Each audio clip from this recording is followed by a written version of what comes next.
Olá, desenvolvendo! Tudo bem com você?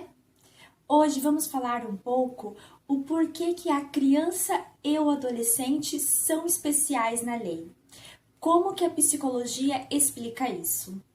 Antes de tudo, eu vou começar te perguntando: o que é ser uma criança ou um adolescente? Deixa aí nos comentários. Agora sim, roda a vinheta e vem comigo.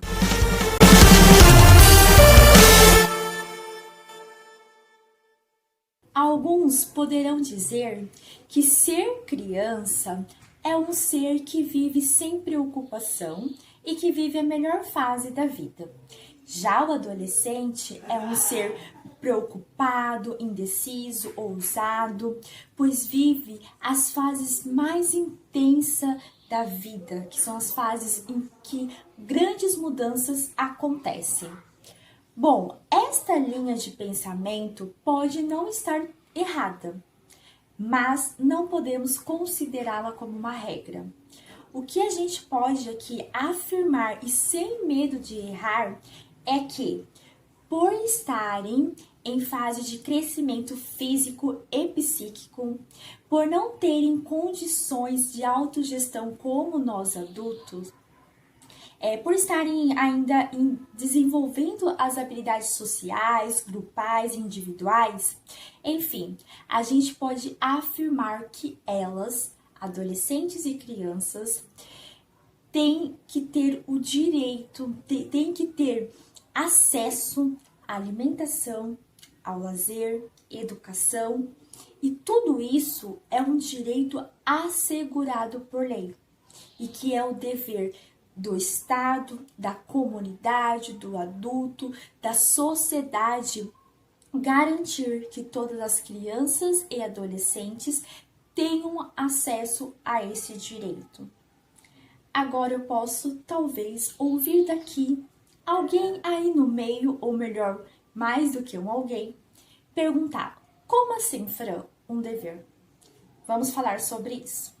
De acordo com o ECA, que é o Estatuto da Criança e do Adolescente, temos que, no artigo 4º do ECA, está escrito que é dever da família, da comunidade, da sociedade em geral e do poder público assegurar com absoluta prioridade a efetivação dos direitos referentes à vida, à saúde, à alimentação, à educação, ao esporte, ao lazer, à profissionalização, à cultura, à dignidade, ao respeito, à liberdade e à convivência familiar e comunitária.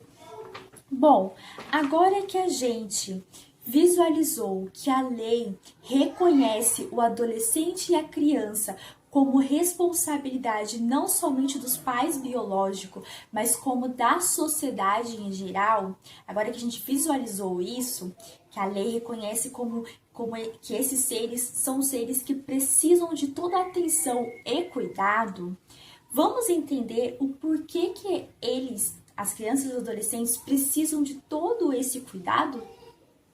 Alguns estudiosos, por muito tempo, discutiu sobre a seguinte questão: o desenvolvimento se dá pelo aspecto inato ou ambiental? Hoje em dia, muitos acreditam que o desenvolvimento se dá pela interação desses dois aspectos, tanto inato quanto ambiental. Então, partindo disso, a gente pode entender, compreender que o ambiente em que a criança foi educada, foi criada, a sociedade em que a criança está inserida, contribui muito para o seu desenvolvimento ou para a paralisação dele. A paralisação do desenvolvimento de alguma criança pode acontecer, por exemplo, com uma criança que é frequentemente punida, com uma criança que é proibida de brincar, com uma criança que sofre alguma violência, seja ela física ou moral, enfim. E também a gente pode destacar agora que é na infância que a criança vive as suas primeiras experiências. E a gente sabe que as nossas primeiras experiências são muito importantes para a nossa vida. Elas nos deixam grandes marcas. E partindo desse assunto, eu quero fazer uma observação. Muitas vezes eu acho que você vai até se identificar com o que eu vou dizer agora.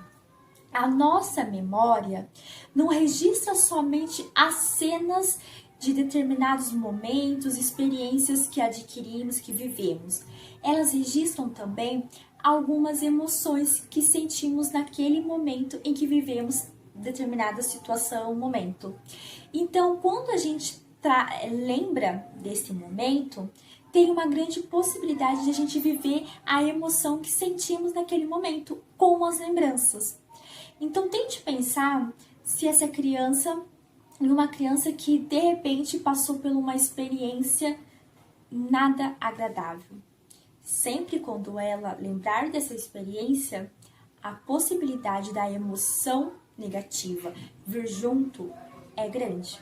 Veja bem, se para nós adultos já é difícil lidarmos com algumas experiências novas que temos com alguma coisa, com alguma situação, imagine para uma criança que está conhecendo o mundo, que está ainda desenvolvendo as suas habilidades sociais, que ainda está na parte de identificar o que é concreto, o que é abstrato, está aprendendo ainda a pensar hipoteticamente, tendo que lidar com uma experiência sozinha.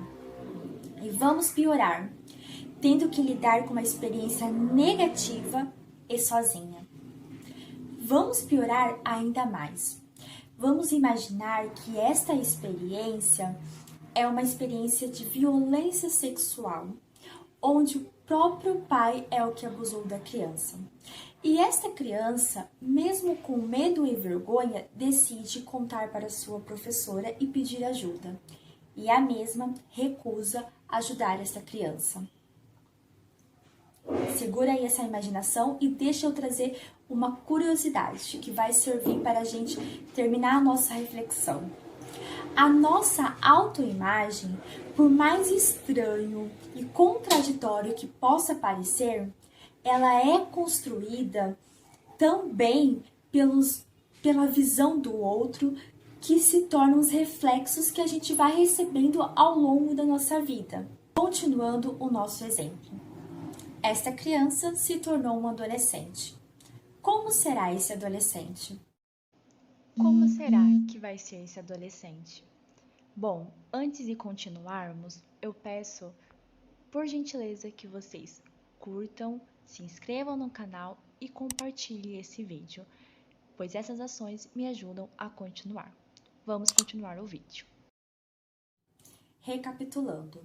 Na infância, esse adolescente sofreu uma violência sexual praticada pelo seu próprio pai. E mesmo com vergonha e medo, ela decidiu pedir ajuda para a professora, que negou ajudá-la. Como esse adolescente se sente quando lembra de tudo isso? Lembrando que muitas vezes a nossa memória pode registrar as nossas emoções que vivemos no momento. Qual será a imagem que esse adolescente tem de si? Lembrando que muitas vezes a nossa autoimagem é construída pelos reflexos que recebemos ao longo da nossa vida. Esse adolescente foi abusado por alguém que deveria amá-lo. Pediu ajuda e simplesmente essa ajuda foi negada. Como será a autoimagem? Como será que essa criança se sente? Na infância, a criança, através das brincadeiras, dos jogos, da interação com o outro, ela passa a construir os seus valores, que na adolescência, todas essas vivências irão se tornar um repertório que poderá influenciar nas escolhas desse adolescente, na construção da sua identidade, que com certeza, de uma maneira ou outra, irá refletir na sociedade. Ainda usando o nosso exemplo, quando a professora recusou ajudar a criança, ela perdeu uma oportunidade de mostrar uma outra realidade para essa criança. E essa atitude bondosa iria refletir de maneira positiva na sociedade. Então, o problema, gente, é que muitas vezes o medo é tanto que às vezes não estender a mão parece ser a melhor opção. Então aqui não é sobre a gente julgar aqueles que não ajudam, mas sim sobre a gente entender esta lei que diz que é um dever nosso enquanto adulto, assegurar que essas crianças e adultos tenham direito à alimentação, à educação, a lazer. E se a gente parar e pensar, veremos que isso não deveria ser, não é um dever, mas na verdade é algo que é um dever, pode até ser é um dever, mas é um dever que mais para frente, às vezes até em curto prazo, pode se tornar um benefício, pois a gente está contribuindo no desenvolvimento de crianças e adolescentes que futuramente poderão ser os nossos presidentes, poderão ter nas suas mãos o poder de mudar o mundo. Então, sim, é uma parte muito interessante essa da lei, essa parte da lei, né, para falar a verdade, e que faz todo sentido, se a gente parar e pensar um pouco. Bom, é isso. Eu espero que vocês tenham entendido o porquê que as crianças e os adolescentes merecem toda essa atenção, esse cuidado, a visão da psicologia sobre isso. Espero que vocês tenham captado também. Estou ainda enquanto estudante, mas de alguma maneira eu sinto que eu posso contribuir no desenvolvimento de vocês. E vai que aí esteja aí do outro lado uma criança também, né, um adolescente, então eu tô aqui, cumprindo o meu dever. Bom, é isso, gente. Eu espero muito que vocês tenham gostado. Se vocês gostaram, se esse vídeo contribuiu no seu desenvolvimento, não esqueça de curtir, comentar e compartilhar. Do mais, um beijo da Franciele Silva, uma estudante de psicologia. Tchau!